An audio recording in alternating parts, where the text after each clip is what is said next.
You are tuned in to Reality Intercepted with Jay Monique and CJ the Visionary. And we are joined by a very special guest, Terrence Patterson. How are you doing today? Hey, I'm doing well considering everything that's going on right now. I'm just trying to stay positive and optimistic. Yes, we have to.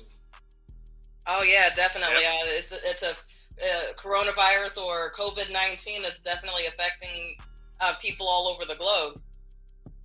So tell us about Half Past Jump Time. Yes, Half Past Jump Time is a web series that I created. I have a company, Paragon Multimedia, where we are focused on content creation, particularly streaming platforms. We also do some theatrical and also independent streaming film. Half Past Jump Time, it's a bunch of things. It's an eclectic mix of sci-fi. There's a Harlem Renaissance time traveler, and then we also throw in a little hip hop dance in the mix as well. So it's a lot of things, and it's one of those shows I think that it will appeal to a lot of people, a lot of demographics. Okay. How long it took you to get this started? Well, actually, when I started my company, it's one of the first projects that I put in development. So I would say from the inception of the idea to us shooting the first two episodes that are out now on Amazon and a few other places, I would say a couple of years, because I wanted to make sure that when we came out the gate that we had a really strong product as far as the content that we're creating. And again, I wrote it, produced it, and created the whole show. So awesome, it's a labor of love, and I have a great team behind me as well. That's great. That's what's up. Teamwork makes the dream work. Yeah, you can't do something like this without a team. I know that's right. You have a lot of people out there that try to say, I did this. I made this happen. No, you didn't. Somebody helped you. Somebody was working, collaborating with you at some point in time. Exactly. And something like this, you don't want to do everything. I mean, I write and produce, and then I do the casting. So it's always good to have, like, we have dancing and hip hop dance. So I have a good choreographer, and I got some great producers, some good visual effects people. So, like you said, teamwork does make the dream work, because without them, none of this would have came to fruition. Awesome. What are the toughest aspects of making a web series or a film today in these times?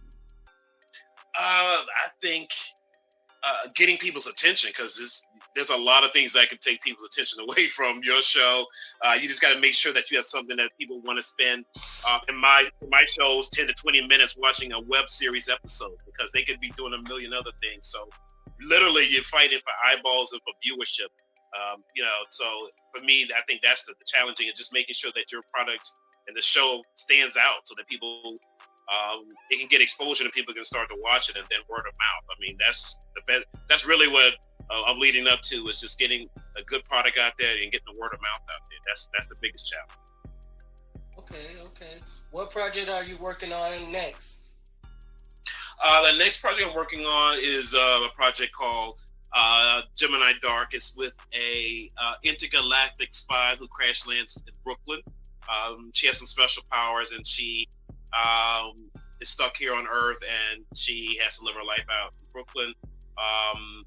And it's episodic, so it's a lot of superhero type aspects to it. So it's one that we have in heavy rotation or heavy development right now. And then I have another project called The Shoe Game, which literally is a comedy about people just literally walking in other people's shoes and seeing what makes people who they are.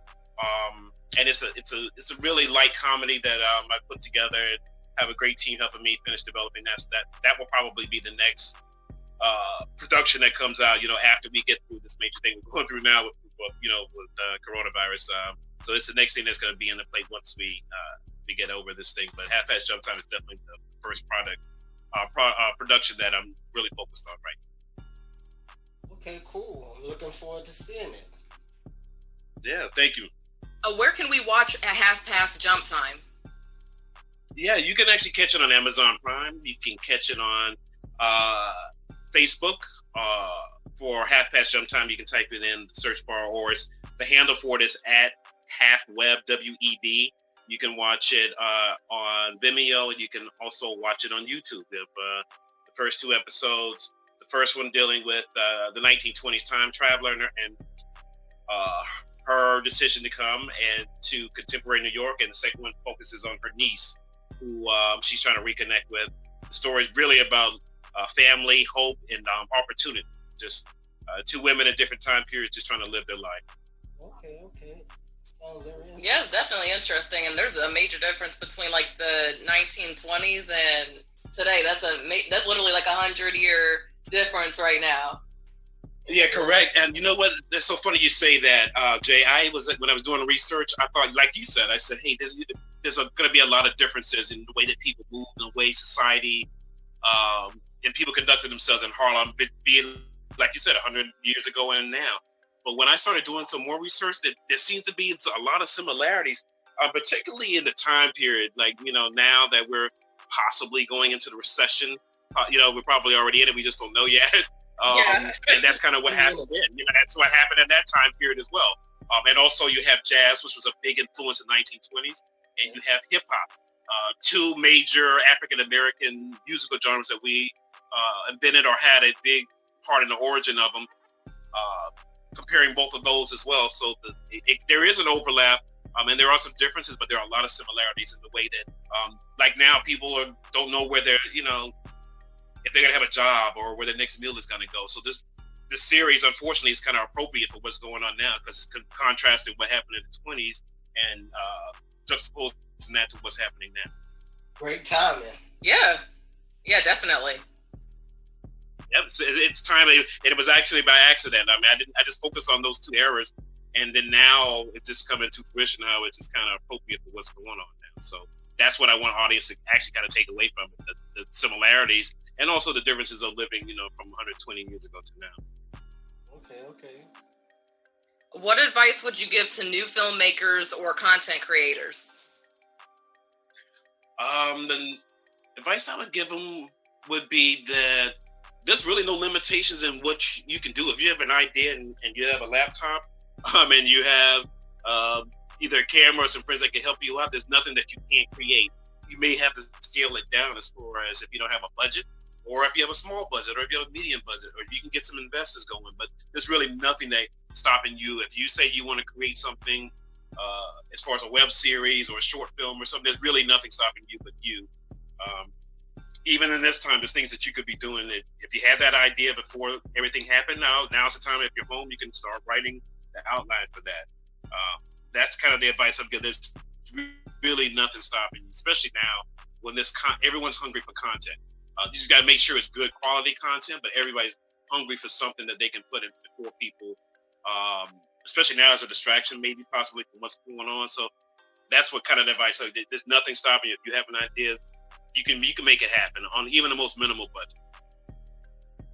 Yeah, that's so true. As long as that person has like that mindset and they have that creativity, they can make it happen. And that willpower. You got to have that willpower. Yep. Absolutely, CJ. Willpower. You said it really.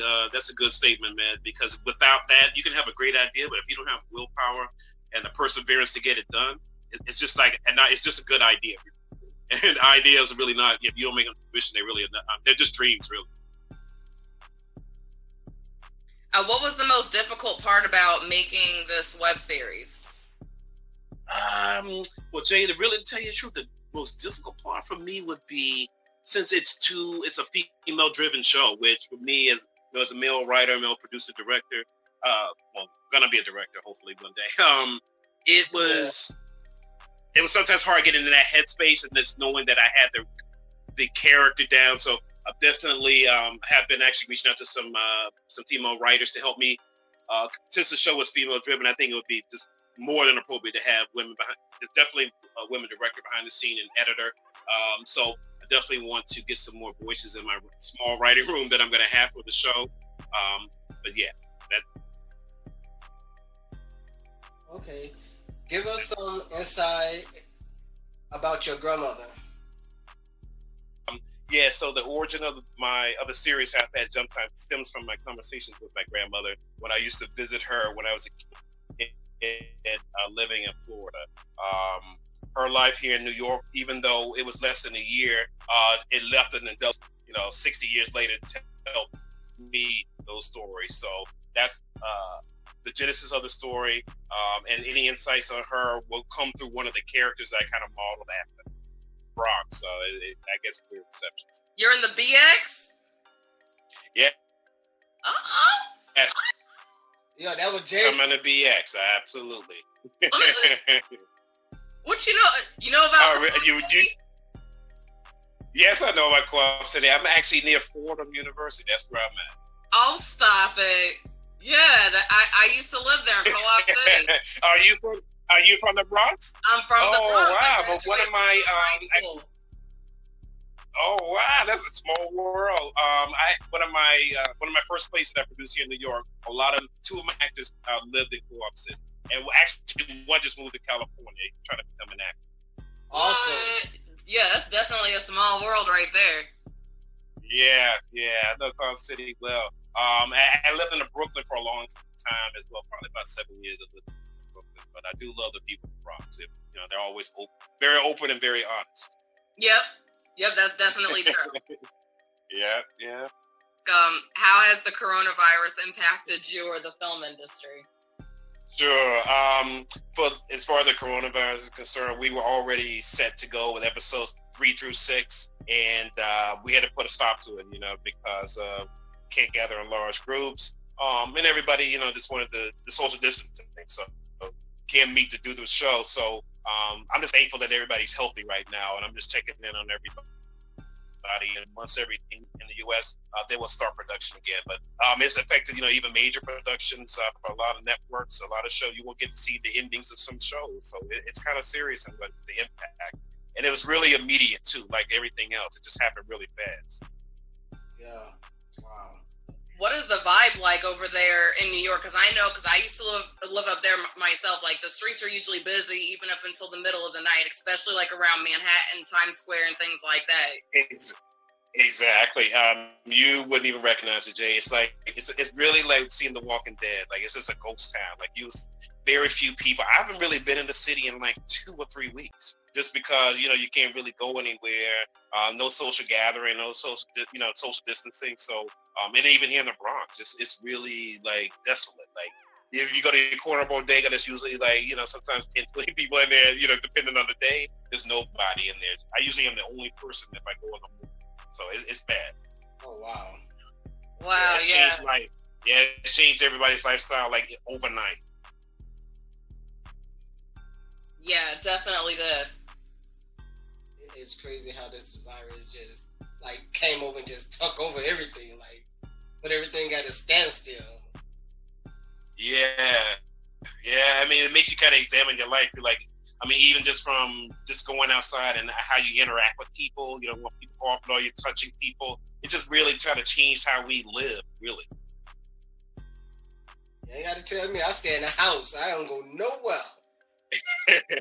Yeah, if I go somewhere, it's only to get some food. Other than that, it has to be an emergency. Other than that, I'm in the house.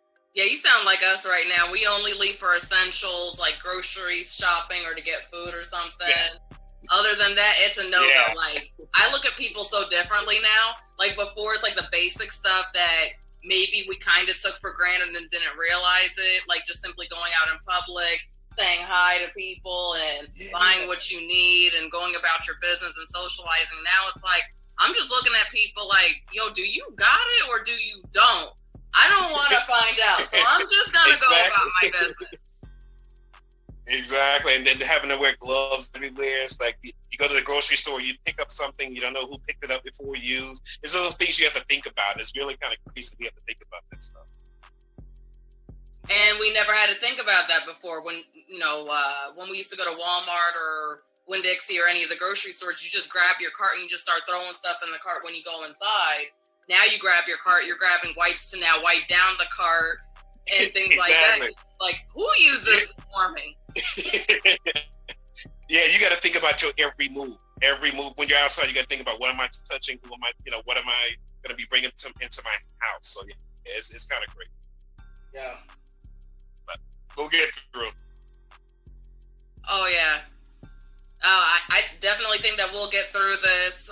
Where can everyone follow you on social media? Sure. On Instagram, under HP as in Paul, J as in John, T as in Tom _ the web series, that's HPJT for Half Past Jump Time. Again, YouTube, Half Past Jump Time, and under our channel, Paragon Multimedia TV. Instagram, they can find us on the Half Past Jump Time as well, all one word.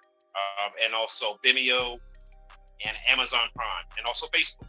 We're just about everywhere. And Twitter as well, Half Past Jump Time, the web series. All right. Nice. Nice. We about to type in Half Past Jump Time on Amazon Prime, because got Amazon Prime right now. So we about great. to take a look.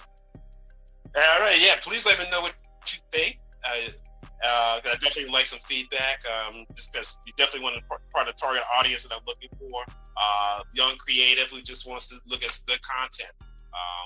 And have some great female leads, and have, like I said, Harlem Renaissance, hip hop, dance, and sci-fi. So I think it's a good combination, and it's a good distraction for what's going on right now.